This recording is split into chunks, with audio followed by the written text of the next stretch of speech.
আসসালামু আলাইকুম কৃষক ভাই বন্ধুরা। আজকে আমি এসেছি নওগাঁ জেলার ধামুরহাট উপজেলার একটি এলাকায়।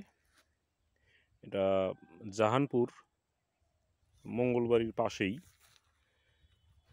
তো এখানে আমি একটা বরবটির মাঠে উপস্থিত আছি বর্তমানে।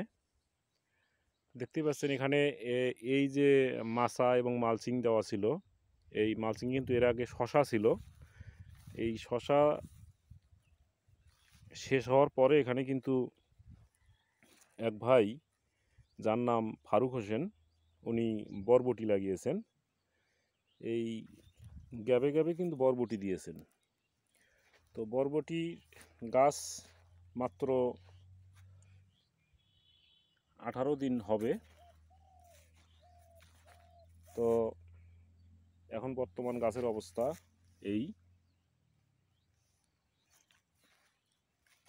এখানে যতটুক বীজ উনি দিয়েছেন প্রত্যেকটারই কিন্তু গাছ কিন্তু 100-এ 100 কিন্তু উঠে গেছে, দেখতেই পাচ্ছেন।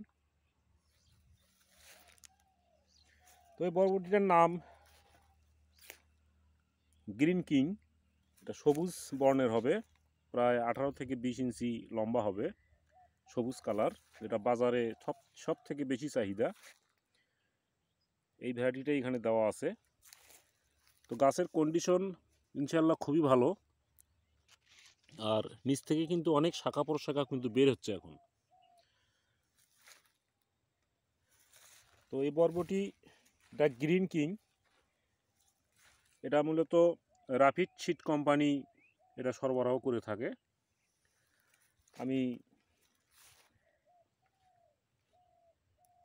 সেই রাপিড সিড কোম্পানির পক্ষ থেকেই কিন্তু এসেছি, মোহাম্মদ সিরাজুল ইসলাম, এরিয়া ম্যানেজার, বগুড়া। তো দেখলাম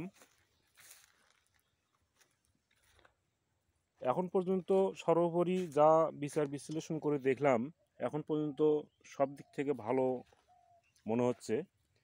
তো যদিও এলাকার জন্য এটা নতুন, এখন সেকেন্ড যে অপশন, এটার ফলনটা আসলে কী রকম হয় সেটাও এই এলাকাতে দেখাতে হবে।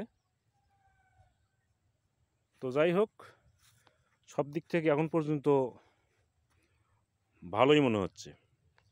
তো এই বিশ্বাসটা আসার কারণ, উনি এই যে পাশের যে জমি দেখতে পাচ্ছেন, এটাতে কিন্তু করলা দেওয়া ছিল, এখানে দুটো জাত দেওয়া ছিল। এটাও রাফিড সিড কোম্পানিরই করলা। একটা দেওয়া ছিল রাফিড 23, আর দেওয়া ছিল মণ্ডল। তো দুই ভ্যারাইটি, একটা মাঝারি আকারের করলা আর একটা একটু বড় সাইজের করলা। যদিও এখন গাছ একদম শেষ পর্যায়ে, তবে এখান থেকে এলাকার অন্যান্য কৃষকদের কাছ থেকে যেটা আমি শুনতে পেলাম, তারা ব্যাপক করলা তুলেছে। এখন নিচে কোনো প্রকার করলা কিন্তু অবশিষ্ট নেই বললেই চলে। গাছ কিন্তু একেবারেই শেষ। তারপরে উনি জিয়ে রেখেছে যে উপরে এখনো পর্যন্ত অনেক কুড়ি দেখা যাচ্ছে। এগুলোর থেকে যদি করলা হয়, তো যদিও হয়তো বা পূর্ণাঙ্গ মানে প্রথমত যে করলা সাইজ আকার হয়তো সেটা আসবে না, কিন্তু তুলনামূলক একটু ছোট হতে পারে, তবে করলা হবে। এখন পর্যন্ত করলা হবে। এই গাছের বয়স প্রায় 120 দিনের মতো হবে।